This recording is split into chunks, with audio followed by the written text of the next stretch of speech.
নমস্কার বন্ধুরা, pure cooking ব্লগে আপনাদের সবাইকে স্বাগত। আজ আমি আবারও এসে গেছি আপনাদের সাথে একটি নতুন রেসিপি নিয়ে। একটি নতুন রেসিপি আপনাদের সাথে আমি শেয়ার করছি। রেসিপিটা হচ্ছে ঘুগনি রেসিপি। ঘুগনি সকলেই কিন্তু পছন্দ করে। তো এখন বর্ষাকালে ভাবলাম ঘুগনি বানিয়ে খেতে খুব ইচ্ছে করছিল, বানাই। তো আপনাদের সাথে এটা শেয়ার করি। তো ঘুগনি জন্য আমি 500 গ্রাম মটর নিয়েছি, গোটা মটরটা আমি সারা রাত্রি ভিজিয়ে রেখেছিলাম। সকালে এটা আমি রান্না করছি। ভিজিয়ে রাখার পর এটা ভালো করে ধুয়ে আমি এবার প্রেশার কুকারে দিয়ে দুটো সিটি দিয়ে নেব। মটরটা একটু সিটি দিয়ে সিদ্ধ করে নিচ্ছি। এই যে সিটি পড়ে গেছে, 3টে সিটি হয়ে গেছে। প্রেসার কুকারটা নামিয়ে রেখেছি। তারপর আমি ময়দা মেখে নিচ্ছি লুচি ভাজার জন্য। শুধু তো ঘুগনি ভালো লাগে না, তো ভাবলাম কয়েকটা লুচি ভেজে নিই।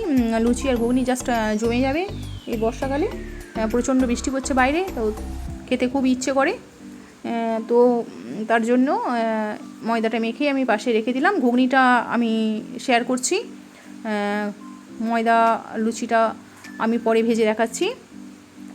তো ঘুগনিটার জন্য আমি সর্ষের তেল দিয়ে দিলাম কড়াইয়ে। এই রান্নাটা কিন্তু পুরোটাই আমি সর্ষে তেলে করব। তারপর 5 ফোড়ন দিয়ে দিলাম আর শুকনো লঙ্কা দিয়ে দিলাম। ফোড়নটা খুব ভালো করে গরম করে নিচ্ছি, খুব সুন্দর একটা স্মেল বেরোবে। তখন গোটা গরম মশলা দিলাম, এলাচ লবঙ্গ দারচিনি দিয়েছি, আর একটু দিয়েছি জয়িত্রী দিলে খুব সুন্দর একটা ফ্লেভার হয়। এটা নিরামিষ রান্না, সম্পূর্ণ নিরামিষ রান্না, তো তার জন্য একটু জয়িত্রী দিলাম। আর দিয়ে দিলাম 2টো তেজপাতা। তারপর আগে থাকতে আমি আলু কেটে ধুয়ে রেখেছিলাম, ডুমো ডুমো করে কেটেছি। খুব বড় না, খুব ছোট না, দেখতে পাচ্ছেন। চৌকো চৌকো করে কেটে নিয়েছি আলুগুলো। তারপরে ভালো করে আলুগুলো কষে নিচ্ছি। দিয়ে দিলাম পরিমাণ মতো লবণ, হলুদ গুঁড়ো দিয়ে দিলাম, এটা ধনে গুঁড়ো দিলাম। সমস্ত মশলা সমেত আলুটা ভালো করে কষে নিচ্ছি। এটা কিন্তু আমি মিডিয়াম টু লো ফ্লেমে কষছি, একদমই লো করে দিয়েছি এখন আঁচটা। তারপরে একবার ঢাকা দিয়ে দিলাম। ঢাকা দিলে মানে তাড়াতাড়ি কষা হয়ে যায় এবং সিদ্ধটা হয়ে যায় খুব ভালোটা। আলুটা কিন্তু খুব তাড়াতাড়ি সিদ্ধ হয়ে যাবে ঢাকা দিয়ে কষলে। তারপর আমি আদা আর জিরে বাটা দিয়ে দিচ্ছি। 2 চামচ আদা আর জিরে বাটা দিয়ে দিলাম। এটা কিন্তু সম্পূর্ণ নিরামিষ রান্না, এখানে কিন্তু কোনো রকম আমি পেঁয়াজ রসুন ব্যবহার করব না। সবসময় পেঁয়াজ রসুন খেতে ভালোও লাগে না। আর দিয়ে দিলাম কাশ্মীরি লঙ্কার গুঁড়ো।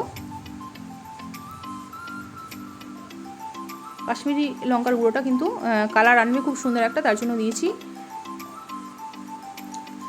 আর দিয়ে দিলাম ফেটানো টক দই। আমি টক দইটা ভালো করে ফেটিয়ে রেখেছিলাম। টক দই সবসময় ফেটিয়ে কিন্তু দিতে হয়, তাহলে জমাট বাঁধবে না, খুব সুন্দর মিশে যাবে। কষাটা খুব ভালো হয় আর খেতেও কিন্তু খুব টেস্টি হয়।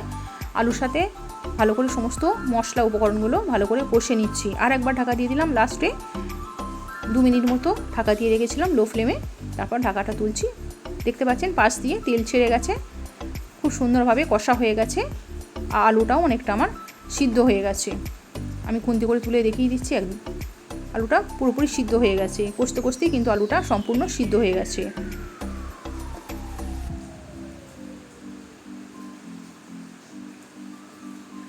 এটা আমার একটা মশলা ছিল, সেই মশলাটা একটু দিয়ে দিলাম।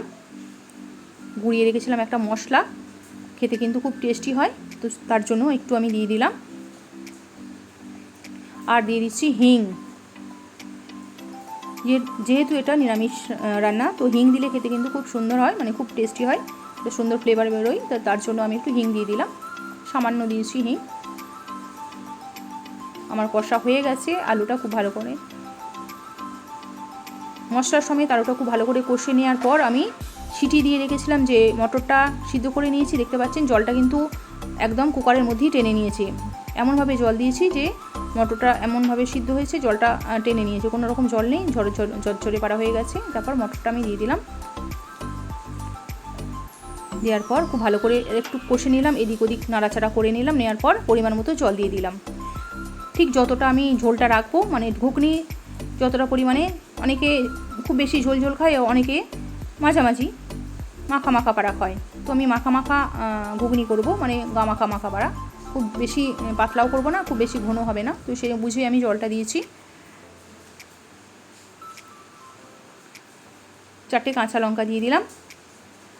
আমি খুব একটা বেশি ঝাল খেতে পারি না, তো তার জন্য আমি গুঁড়ো লঙ্কা ব্যবহার করি না। গুঁড়ো লঙ্কা আমি খুব কম ব্যবহার করি। আমার রেসিপিগুলোই দেখবেন, আমি যে সমস্ত রান্নাগুলো করি আমি কিন্তু কোনো দিন গুঁড়ো লঙ্কা ব্যবহার করি না।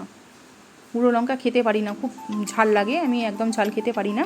বন্ধুরা আমার চ্যানেলটিকে সাবস্ক্রাইব করবেন প্লিজ, বন্ধুরা পাশে থাকবেন এবং সাপোর্ট করবেন, আর ভালো লাগলে শেয়ার করে দেবেন, লাইক আর কমেন্ট করতে যেন ভুলবেন না। আমার ঘুগনি রেসিপি হয়ে এসেছে, আর সামান্য বাকি আছে, ফুটে গেছে দেখতে পাচ্ছেন, টকবক করে ফুটছে। আর আমি কন্টিনিউ কিন্তু নাড়ছি, তলায় যাতে লেগে না যায় তার জন্য আমি নাড়াচাড়া করতে থাকছি। আমার গ্যাসটা অফ করে দিয়েছি, ঘুগনি রেসিপি আমার রেডি হয়ে গেছে। লাস্টে আমি দিয়ে দিলাম 1 চামচ গাওয়া ঘি, এটা কিন্তু অতি অবশ্যই দিতে হবে, যেহেতু এটা নিরামিষ রেসিপি, তো তার জন্য গাওয়া ঘি আর গরম মশলা গুঁড়ো আমি দিয়ে দিলাম, দিয়ে এবার ঢাকা দিয়ে দেবো, তাহলে আমার ঘুগনি রেসিপি রেডি। আজ আসি বন্ধুরা, সকলে ভালো থাকবেন, সুস্থ থাকবেন।